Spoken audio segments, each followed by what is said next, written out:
tayong lumanig soon nga pag naa kay personal relationship sa Ginoo, ang imong tuuhan na mao ang Bible. Lisod man gud kaayo nga reliyoso kayo ta, pero in terms of kining seeking the truth, or in terms of atong tuuhan, mas mutuo ta sa sulti sa tao sa reliyon kaysa sa sulti sa Ginoo. Ang Romans 10:17, our faith cometh by hearing, and hearing by the word of the Lord. Ang atong pagtuo nagikan sa pagpamati ug nabati na sa mga pulong ni Kristo. Ako kang gi-encourage nga basag Bible, tuuhin ang gisuwat sa Bible, gisulti sa Ginoo mo tag-iya sa imong kinabuhi. Unya kining ayaw kahadlok sa isulti sa ubang tao, ayaw kahadlok sa isulti sa mga doctors, ay isulti sa ubang mga totoo nga naman. Si Jesus ang Ginoo mo ay tag-iya og nanaggunit sa atong mga kinabuhi. So let us put our faith in the Lord Jesus Christ, because He is our Lord, He is our Savior. Unsa man ang mga problema na imong nasinati karon, na sa man ang problema nga imong giagian karon, just believe in the Lord Jesus Christ and He will save you.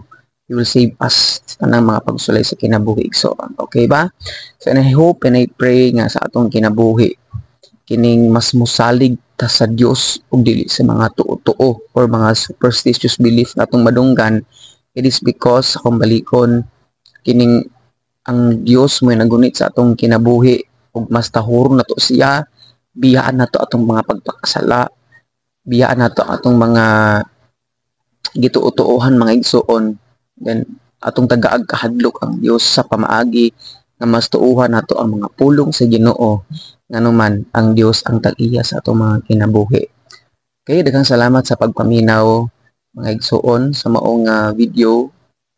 So ayaw kalimot na i-like and subscribe sa akong YouTube channel, Rodnel Sarabia at God's New Creation 94 nya. Follow me also in Facebook, and follow also me in TikTok para makita kag mga dugang pang mga videos tabahin sa Ginoo. Mao to, daghang salamat sa matag usahan. I hope and I pray nga masalig-uno nato atong pagsalig ang ato ang pagtuo diha sa Dios, kay siya ang iya o siya ang Dios nga gamhanan sa atong mga kinabuhi. God bless igsoon. Dios maguban sa imo sa kanunay.